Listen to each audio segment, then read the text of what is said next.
Welcome, I'm Monique, and in this series of the MPW Spiritual Journey channel, we are talking to established psychics, mediums, and other spiritual practitioners about those first few years on their journey. Welcome. Today, I'm here with Sara Sachs, psychic medium and metaphysical workshop instructor.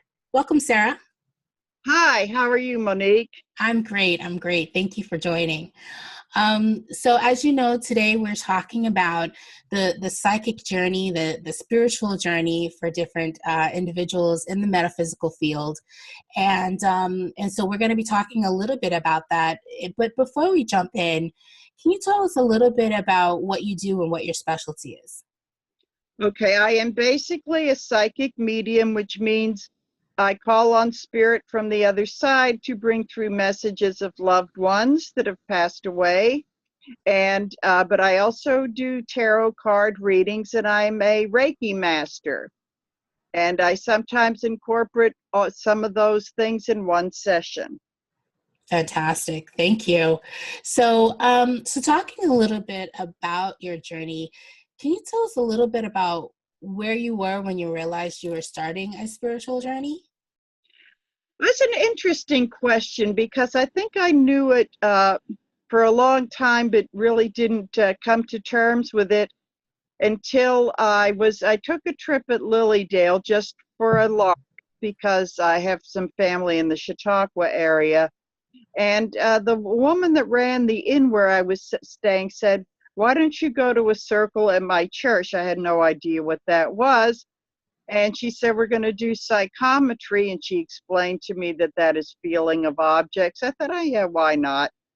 And I went and just without an agenda, having a good time. And I was giving some messages just off the top of my head and thought it was just a great amount of fun. Mm-hmm. Then someone told me that maybe I should look into this a little bit further.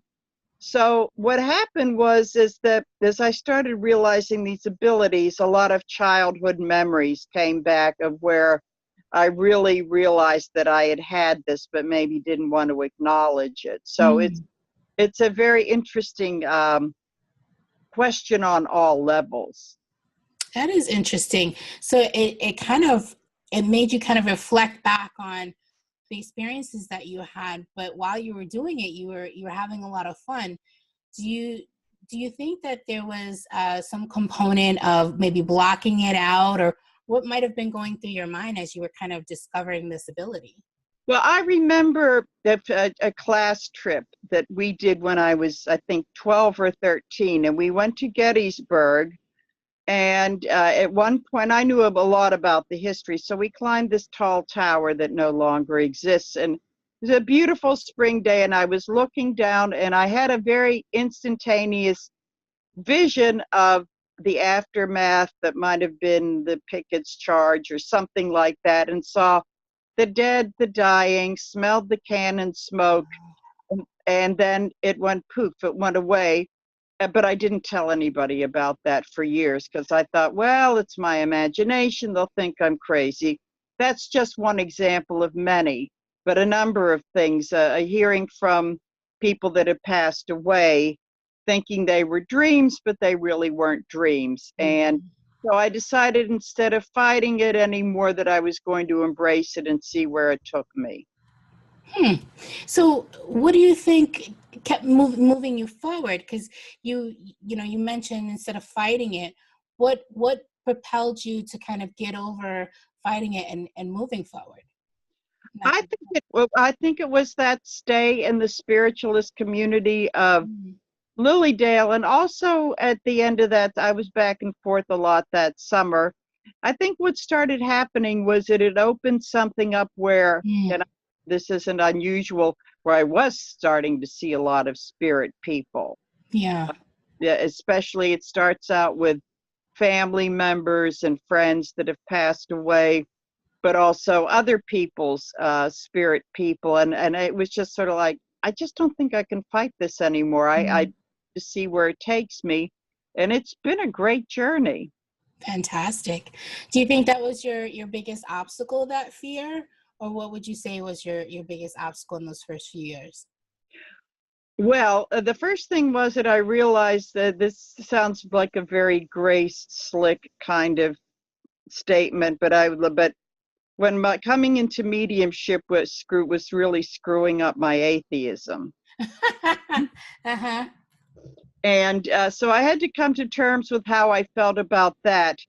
But bless those Tibetan monks that make their yearly do their yearly events there, realize that it really does come from within, and that it didn't have to follow any sort of dogma, and Yeah. that it was very personal, the divine living within us. And that is something that I found very palatable, and it's worked for me all of these years. Huh. That's fantastic. What advice would you give to someone who is also in their first years of their journey? I would say, because this is from my experience, and people have asked me this in readings when I was saying, I think you pick up on things. I would say it's very important to develop your psychic abilities first, which is auras and your feelings that you get about what's going on with people, and basically your instincts. Good tool to learn those is perhaps tarot, because that's how I first started doing readings. Then out from that, you can decide, do I really want to go on to talking to the dead people, or maybe really develop the psychic thing, because I think it's wonderful if people do that, and not mediumship, but saying it's something for you to decide. Right. And that maybe, and beware of gurus too. Don't necessarily be following gurus. Go to many teachers and realize that they are just tools to help you along this journey. Then I say, check out the spiritualist churches and the metaphysical meetups. Go to everything you can and just see what appeals to you on a personal level. Thank you for that great advice. That's really useful. I know that building up psychic senses can help everyone in their life, in their love life, in their relationships, in their work. So that's fantastic advice. Thank you for that. If someone wants to reach out to you for services, how could they do that? Well, I do have a website, and it's www.psychicsara.net. And the psychic initial letter and the Sara initial letter are capitalized. Okay. And then I am on Facebook, Sara Sachs Psychic Medium, and Instagram as well. And I'm easily reached by messaging on both of those social media outlets. So I'm pretty easy, and they have my phone number too, so then it's easy to call me as well. Fantastic. Thank you so much, Sara. Thank you for joining. I really appreciate it. And if you enjoyed this video, please like and subscribe. If you enjoyed that video, please like and subscribe.